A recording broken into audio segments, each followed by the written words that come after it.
Você não é sensível, você é mimado. O mundo não pune os homens fracos, ele apenas os ignora. Vamos falar a verdade, se tudo te ofende, o problema não é do mundo, mas sim é da sua fraqueza emocional. Temos que lembrar sempre, né? O mundo, ele não deve nada para você. Esperar justiça do mundo?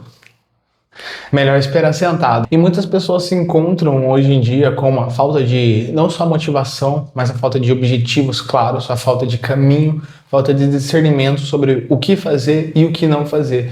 E essa dúvida, essa indecisão é a primeira coisa que te trava para você seguir o seu próprio caminho. Por exemplo, muitas pessoas, ao se encontrarem perdidas na vida, elas reclamam.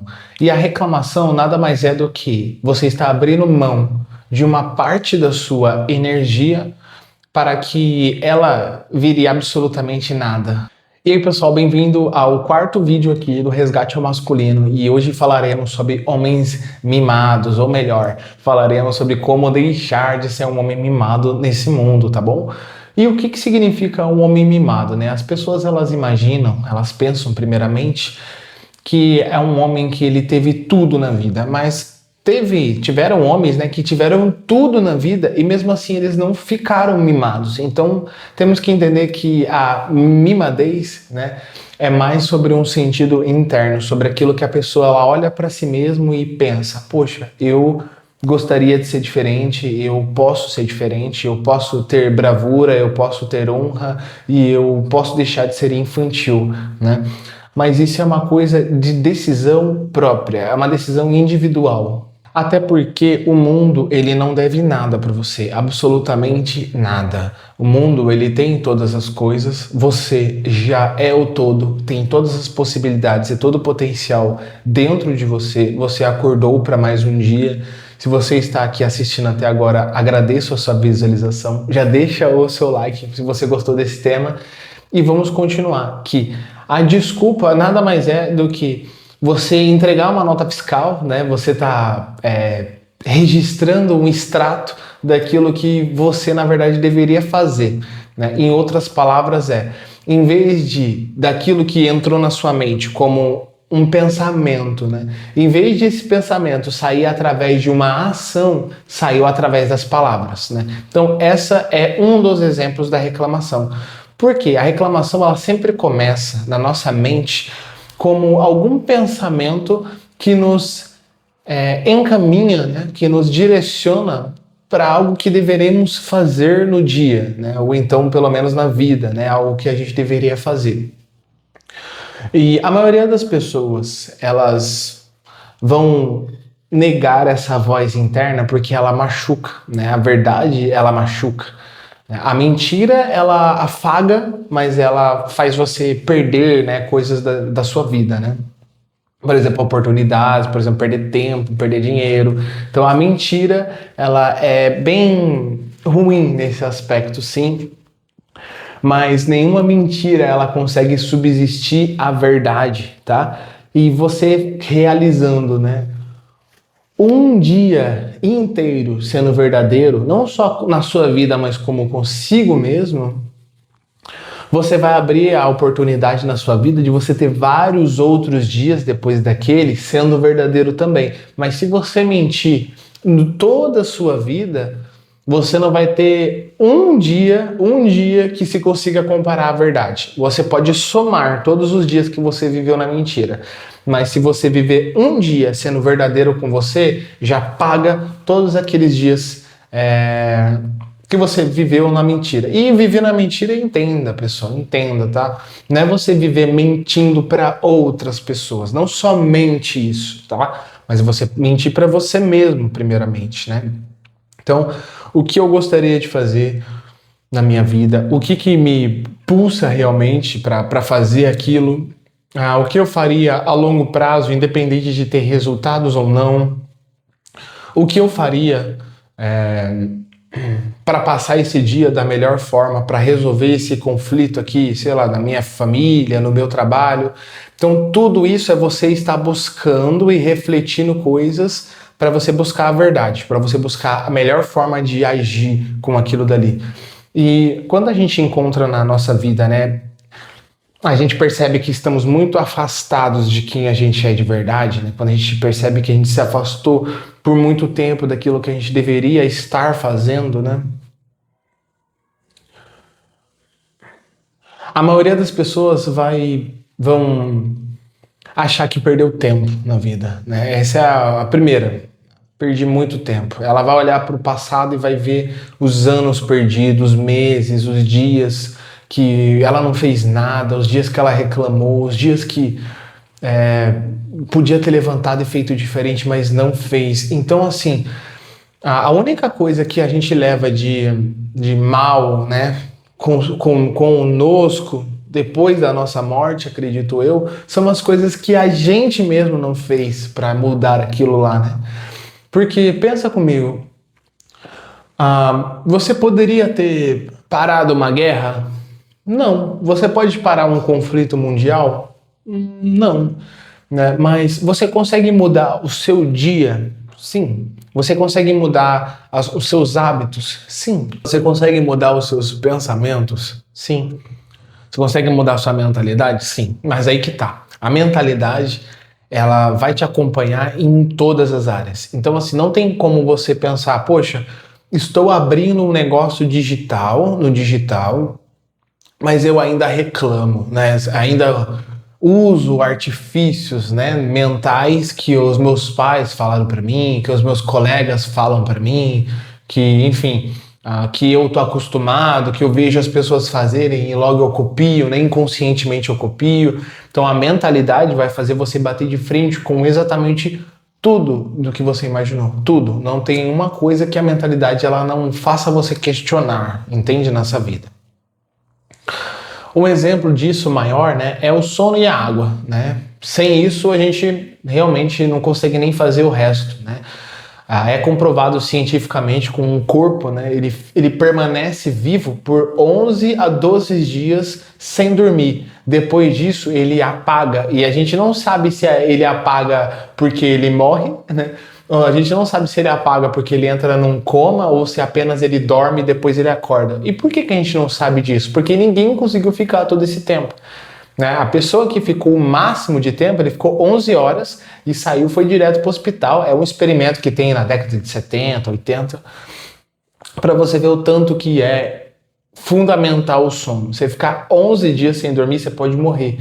A gente não tá falando, não, parei de beber água e agora eu vou morrer desidratado. Parei de comer, eu vou morrer por inanição. Não, a gente tá falando do sono. Sono, algo que a pessoa pensa, não, virei a noite ontem na balada, virei ontem no churrasco, virei ontem trabalhando, né? Virei ontem à noite fazendo 1000 coisas, virei à noite estudando. E as pessoas elas já acham isso, né, na mente delas, que ela produziu muito, porque ela ficou muitas horas ali. Né? Mas na verdade não, na verdade é o oposto. Na verdade, a memória dela que ela teria construído enquanto ela dormia, ela não construiu. Então, na verdade, ela adquiriu menos conhecimento estudando mais horas. Né?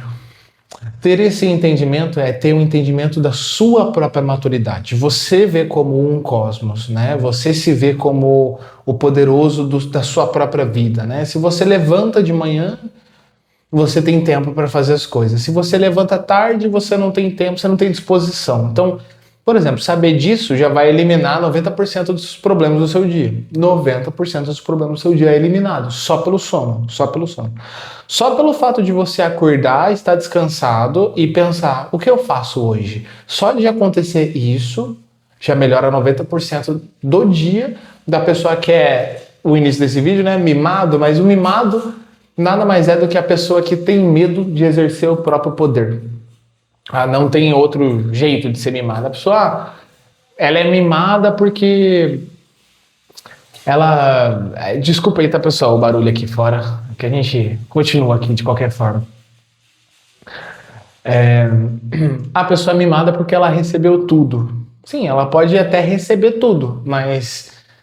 Se ela tiver, por exemplo, né, o filho de um cara muito rico, né, a família muito rica, então sempre recebeu presente de Natal, sempre recebeu presente de aniversário e tudo mais, mas quando o filho, né, ele vamos dizer, ele arreia uma fase dentro de casa, né? Ele fala, ah, pai, não quero, não gosto, dá aquela mimadinha, sabe o filho quando dá aquela mimadinha? Eu tô falando filho homem, né? Quando dá aquela mulher é mais comum isso, é até aceitável, né? Agora o homem, quando ele dá essa arreiada de fase, quando ele para de ser um guerreiro, né? E passa a ser um pouco feminino, é a hora que o pai tem que, entende? Tem que chamar a atenção. Mas, então você não pode agir dessa forma, você não pode pensar de jeito, você é um homem, você tem que pensar de uma outra forma, você tem que estar preocupado com a segurança, você tem que estar preocupado com a liderança, tem que estar preocupado com a direção, você tem que estar preocupado com o propósito. Você como homem, você tem que estar preocupado com coisas muito maiores do que aquilo que o mundo te requisita de atenção. Né? Então, em outras palavras, o universo ele vai te dar várias maneiras, várias atenções, né, para você, aliás, vários problemas. Então, o universo ele vai dar diversas distrações para justamente você não perceber, para você não ter clareza. Um grande exemplo disso foi o que eu falei no vídeo anterior, né? Se você não assistiu ainda os vídeos anteriores, já se liga aí que a gente fez sobre a origem do homem, a gente já falou sobre outros temas também que são extremamente essenciais, sobre tecnologia, como que isso afeta ao racional e à lógica masculina, tá bom? Como que o universo ele tem tratado os homens, na verdade, de uma forma muito diferente desde uns anos para cá, né? De umas décadas para cá. Principalmente a indústria cultural, a cultura woke, né? Ela vem trazendo bastante pra gente aqui a questão do homem ser meio bobo, né? Enfim, é comum hoje é comum, os homens eles acham isso comum, eles se vestirem afeminadamente, tá? E isso aí é um pouco perigoso. Por quê? Porque isso converge valores, né? É a mesma coisa que um homem chegar numa palestra, né? Ele vai dar uma palestra e ele chega e entra de salto, né? Imagina um homem masculino, né? Social, mas ele entra de salto alto. Aí você olha e fala, mano, não, né? No mínimo ele tá fazendo isso para chamar a atenção. Né? Porque você não espera que vá condizer com os valores dele. Porque você não espera você não espera disso uma pessoa que tem uma testosterona alta, entende? Um cara que tem uma testosterona alta, geralmente ele não vai se vestir de forma afeminada, ele não vai falar de forma afeminada, né? Ele não vai ser mimado, ele vai olhar para o problema dele e pensar, como que eu posso resolver esse problema, né? O que o universo está requisitando de mim nesse momento? Isso é muito mais fundamental do que o que eu acho ou o que eu sinto agora no momento. Porque a própria Bíblia, né, Sagrada, ela já vai dizer que enganoso, né, o coração do homem, não que a gente devesse parar de escutar o nosso coração, não. Ela só está falando, enganoso tá? É enganoso. Não está falando, para de escutar seu coração não serve para nada. Não, nada disso. Falou, enganoso é o coração do homem. Você está sentindo coisas, mas você não consegue perceber a realidade daquilo que é. Então o seu sentimento ele também é manipulado por aquilo que você acha que é. Tá? E se você não tiver essa compreensão agora, vai ficar muito mais difícil a sua vida daqui para frente. Muito mais difícil, tá? Então, pessoal, eu vou falar aqui agora três passos rapidinho para hoje você deixar de ser um cara mimado e passar a ser um rapaz forte, altivo, um rapaz de bravura, um rapaz de honra e que principalmente não reclame de nada mais. Você pare de dar desculpas hoje e comece a dar resultados, tá bom? Dessas três coisas eu vou falar a primeira, que é a mais importante. Controle, tá? Controle nos excessos. Controle os seus excessos. Isso é o principal. Controle os excessos. Então, eu gosto de dormir tarde. Não vá dormir tão tarde. Eu gosto de acordar tarde. Não acorde tão tarde. Eu adoro tomar uma cerveja ou um vinho. Não tome tanto vinho, nem tome tanta cerveja. Eu gosto de ficar horas vendo meu celular. Pare de ficar horas olhando o seu celular. Por quê? Porque esse é o primeiro passo que você está aprendendo aqui. Controle nos excessos. Tá? E para aquele que estão pensando, nossa, eu acho que eu já ouvi esse controle nos excessos em algum lugar, te explico, tá? Porque aqui também a gente, né, fala sobre filosofia, tá aqui o livro de Aristóteles, que eu adoro, né, um dos meus preferidos. E dentro da filosofia, as duas frases que ficavam no oráculo de Delfos, né, que era o local onde eles faziam todas as cerimônias espirituais, onde os gregos eles iam lá pedir conselhos, né, para as mulheres que ficavam ali orando e acendendo incenso. Era uma coisa bem espiritual deles, né, o oráculo de Delfos, é como se fosse um Vaticano deles, né, pode chamar assim. E o oráculo de Delfos, eles tinham duas frases mais famosas, né? A primeira é, conhece-te a ti mesmo.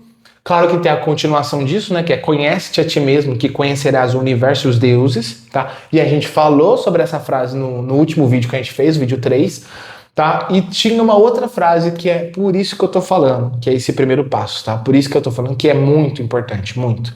Que é equilíbrio nos excessos. Inclusive os excessos de pensamento.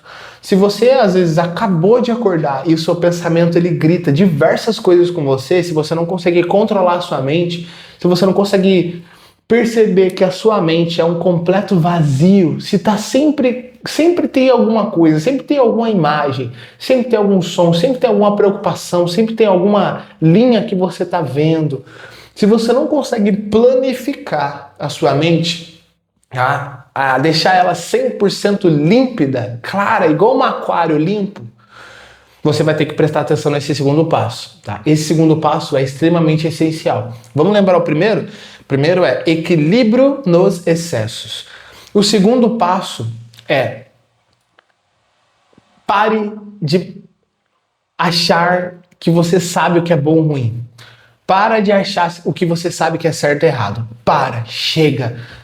Tal fulano chegou e falou algo pra mim. Isso é bom ou é ruim? Não importa. Não importa. Para de pegar tudo e analisar. Para de pegar tudo e tentar entender. Para de pegar tudo e tentar compreender. A vida não quer que você tenha a compreensão dela. A vida não quer que você entenda ela. A vida quer que você viva. É uma coisa só. Ela só quer que você seja o fluxo dela. Entende? Ela te dá energia para que você use.